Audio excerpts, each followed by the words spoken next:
Maharashtra express टीव्हीत आपले स्वागत. पाहूया आजच्या काही विशेष घडामोडी. संविधानाला तडा जाईल असे वक्तव्य करणाऱ्या राजीव झा या बंधुबाबा विरुद्ध आंबेडकरी यांनी घेतला आक्रमक पवित्रा.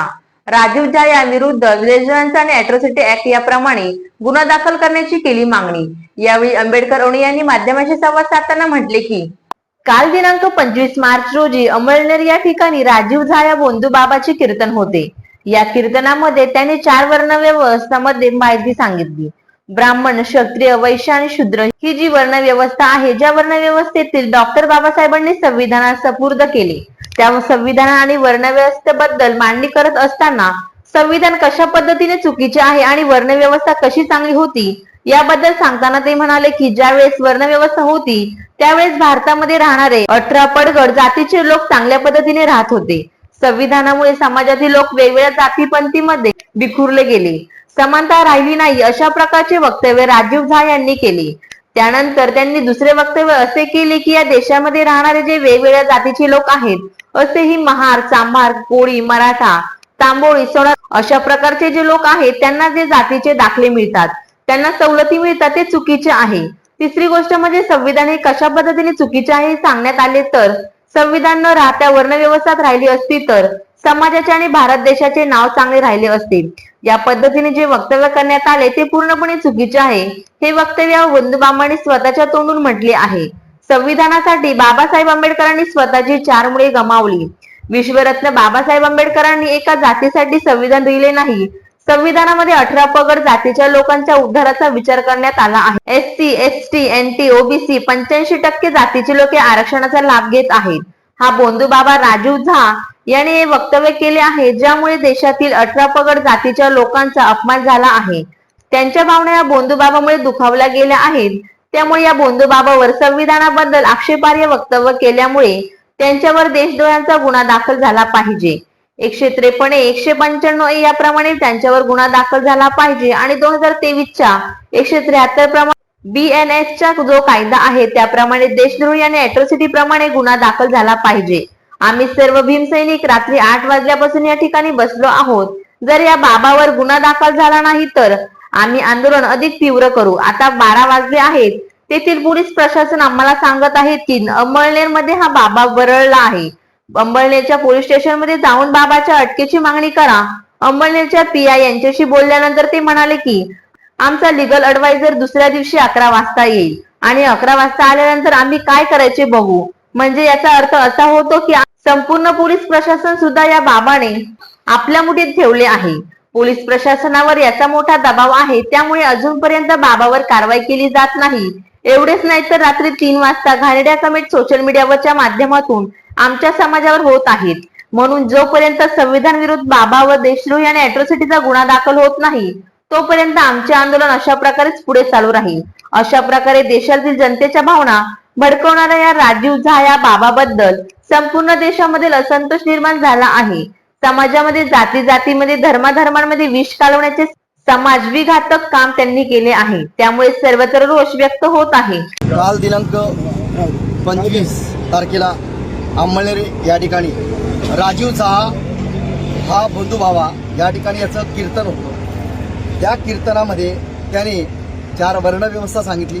ब्राह्मण, वैश्य, क्षत्रिय आणि शूद्र हे जी वर्ण व्यवस्था आहे ह्या वर्ण व्यवस्थेला डॉक्टर बाबासाहेब आंबेडकरांनी ज्या पद्धतीने भारताला संविधान सुपूर्द केलं आणि हे संविधान दिलं, तर संविधान आणि वर्ण व्यवस्था या दोघांची त्या ठिकाणी मान्यता दिली. ती मांडणी करत असताना संविधान हे कशा पद्धतीने चुकीचं आहे. जेव्हा ही वर्ण व्यवस्था होती त्यावेळेस या ठिकाणचे जे काही लोक होते, भारतामध्ये राहणारे जी काही 18 पगड जातीचे जे लोक होते ते चांगल्या पद्धतीचं होतं. अशा प्रकारचं त्याला पहिलं वक्तव्य केलेलं आहे. दुसरं वक्तव्य तो असं म्हणतो की या ठिकाणी राहणारे जे काही लोक आहेत, मग ते तेले असतील, चामार असेल, सोनार असेल, मातंग असेल, तांबोळी असेल, वेगवेगळ्या प्रकारच्या जातीच्या लोकांना याने उद्देशून असं म्हटलं की या लोकांना संविधानाच्या माध्यमातून जे कास्ट सर्टिफिकेट मिळतं आहे, ज्या सवलती मिळत आहेत त्या चुकीच्या मिळत आहेत. तिसरी गोष्ट सगळ्यात महत्त्वाची अशी की संविधान हे कशा पद्धतीने चुकीचं आहे. जर संविधान नाही राहिलं असतं, वर्ण व्यवस्था राहिली असती तर या ठिकाणी समाजाचं आणि भारत देशाचं या ठिकाणी चांगलं नाव झालं असतं. म्हणजे संविधान चुकीचं आहे.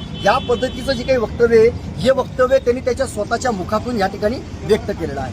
म्हणून संविधान चुकीचं आहे. संविधानासाठी विश्वरत्न डॉक्टर बाबासाहेब आंबेडकरांनी स्वतःचे 4 मुलं या ठिकाणी वाईट टाकली. त्यांची 4 मुलं एक्सपायर झाले आणि आज या समाजावर फक्त विशिष्ट एका जातीच्या समाजावर विश्वरत्न डॉक्टर बाबासाहेब आंबेडकरांनी संविधान लिहिलं नाही. संविधानामध्ये 18 पगड जाती SC ST NT VGNT OBC 85% जातीचे लोक या ठिकाणी लाभ घेत आहेत. मला या ठिकाणी असं म्हणायचं आहे, ज्या पद्धतीने हा व्यक्ती अशा प्रकारचं वर्णन करतो या बोलतो तर याच्यामुळे आमच्या या ठिकाणी भावना दुखवल्या गेलेल्या आहेत. म्हणून संविधानाबद्दल बोलल्यानंतर याच्यावर सरळ सरळ देशद्रोहाचा गुन्हा दाखल होतो. 153A 295A या पद्धतीने त्याच्यावर गुन्हा दाखल झाला पाहिजे आणि 2023चा BNS जो काही कायदा 173 प्रमाणे याच्यावर देशद्रोह आणि अॅट्रॉसिटी ऍक्ट प्रमाणे गुन्हा दाखल झाला पाहिजे. जर हा गुन्हा दाखल झाला नाही तर आम्ही रात्रीपासून या ठिकाणी संपूर्ण भीमसैनिक या ठिकाणी 8 वाजेपासून बसलेलो आहे. आता जवळजवळ 12 वाजता आहे. या ठिकाणची जी काही पोलीस प्रशासन आहे ते पोलीस प्रशासन आम्हाला असं सांगतं की त्या ठिकाणी अंमळनेरला तो व्यक्ती बोललेला आहे. अंमळनेरला बोलल्यानंतर तिथं त्याचा गुन्हा दाखल होईल. तिथल्या PIशी ज्यावेळेस आम्ही चर्चा केली तर तो PI असं म्हणतो की आमचा लीगल ॲडवायझर दुसऱ्या दिवशी 11 वाजता येईल आणि 11 वाजता आल्यानंतर आम्ही बघू. म्हणजे ह्या ठिकाणी संपूर्ण प्रशासनाला ह्या बंधुबाबाने आपल्या मुठ्ठीमध्ये ठेवलेला आहे. याच्यावर पोलीस प्रशासनाचा मोठा दबाव आहे म्हणून याच्यावर गुन्हा दाखल होत नाही. हेच नाही तर रात्री 3 वाजता हे घाणेरड्या कॉमेंट्स आमच्या समाजावर वेगवेगळ्या पद्धतीने येत आहेत. यांच्यावर देखील गुन्हा दाखल झाला पाहिजे. म्हणून आमचं संपूर्ण या ठिकाणी भीमसैनिकांचं हे म्हणणं आहे, जोपर्यंत देशद्रोहाचा गुन्हा त्याच्यावर दाखल होत नाही तोपर्यंत ह्या ठिकाणी आम्ही जन आंदोलन या ठिकाणी चालू राहणार आहे. जय हिंद, जय महाराष्ट्र. भगवान सबके हैं, इसलिए श्रीमद् राम कथा की पहली पंक्ति, पहला शब्द वर्ण से शुरू होता है ना. वर्ण क्या है? मनुष्य के वर्ण होते हैं ना.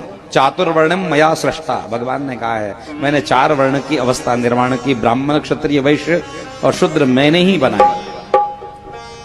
जो लोग झंझट कर रहे हैं, लोग कहते हैं संविधान ने सबको समान अधिकार दिया. मैं कहता हूं संविधान ने सबको टुकड़े टुकड़े में बांट दिया और हमारे ग्रंथों ने सबको एक बनाया. क्यों एक बनाया? क्योंकि हमारे यहाँ 4 ही प्रमुख जातियां थी. 4 होते हैं ना, ब्राह्मण, क्षत्रिय, वैश्य, शूद्र. और तुमने तो तेली, तंबोली, चमार, सोनार, लोहार, खाती बाती न जाने कौन सी कॅटेगरिया बना दी. इतक्या 18 पगड जात्या तुम्ही बनवले, आम्ही थोडी बनवले थे.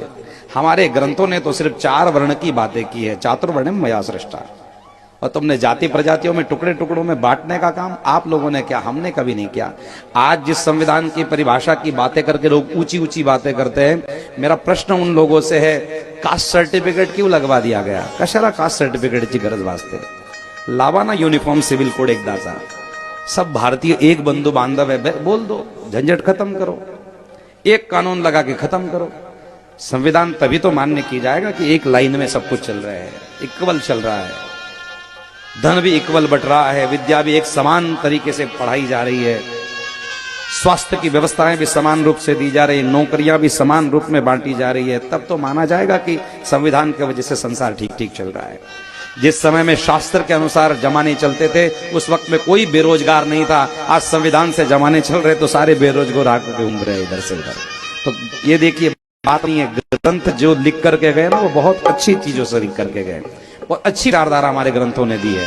हमने उसको आगे जमाने में आकर के अपनी मर्जी से उसको बिगाड़ दिया है. ये शास्त्र बहुत अच्छे हैं, अनुकूल है. तो ऐसी मंगलमय राम कथा है. तर या होत्या शहरातील महत्त्वाच्या घडामोडी. अशा काही नवनवीन घडामोडी पाहण्यासाठी आमच्या चॅनलला लाईक करा, शेअर करा, सबस्क्राईब करा आणि बेल आयकॉन दाबायला विसरू नका. धन्यवाद.